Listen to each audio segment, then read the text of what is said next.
Hi guys, just a little update. I'm moving to Bitwig.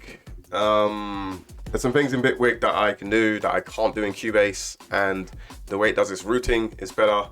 The way it does splits is better. The way you can modulate things is better. There's obviously some things that I'm gonna miss about Cubase. Audio editing, MIDI editing is just, you can't beat that in Cubase. And also the shortcuts, something I'm getting used to. I like the fact that you could split over these two windows, have a mixer like this, and a mixer like this, and a track layout like this. The control room, things like that.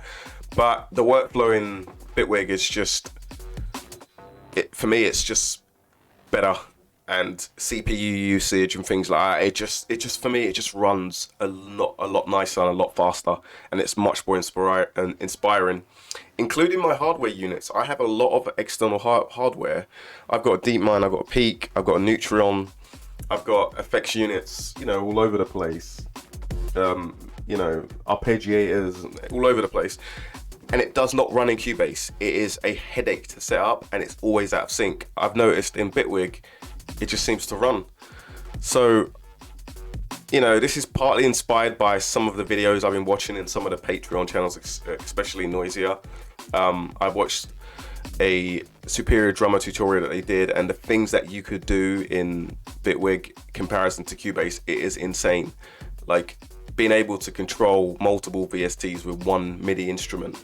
The way it would work in Cubase is to control two units, you'd have to create two MIDI channels, and then you would have to duplicate those MIDI channels.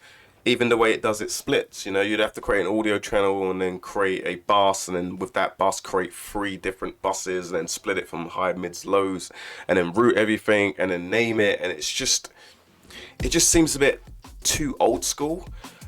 I would say one thing about Cubase, because it's so old school, you learn the fundamentals of every single style of plugin. Cubase, compressors, EQs, routing, modulation, you get all of that.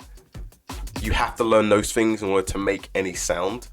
And I think that's one of the difference between Cubase tutorials on YouTube and all like the Bitwigs and the Abletons, is that in Cubase, it's very engineer heavy.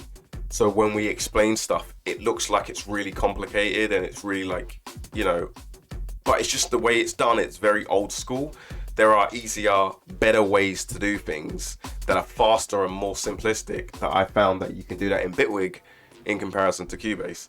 So unfortunately, Cubase 12 will be my last update, unless Steinberg listens to their community and then brings over a lot of the features from Ableton, from Bitwig, into Cubase. I don't see the point of updating.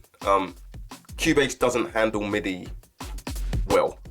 It's been an ongoing issue, and for me to just go into Bitwig and play with my external instruments, I didn't notice until then how bad Cubase handled MIDI, until I did that, and I was like, wait a minute, that sounds in time. And I've been using Cubase for a long time, and you have to understand, I've never been able to get MIDI to sync properly. That's why there are so many audio channels. That's why I run in audio channels. That's why all my drums are always like bouncing, and when I make breaks, I have to bounce it, because if not, it's completely out of sync. And you get caved into this way of doing sounds and making music that's not very inspirational. Like, these are all buses, right? These are all individual sounds, and then these are buses and these are effects, and I have to split everything out. Or in Bitwig, I can just make a container.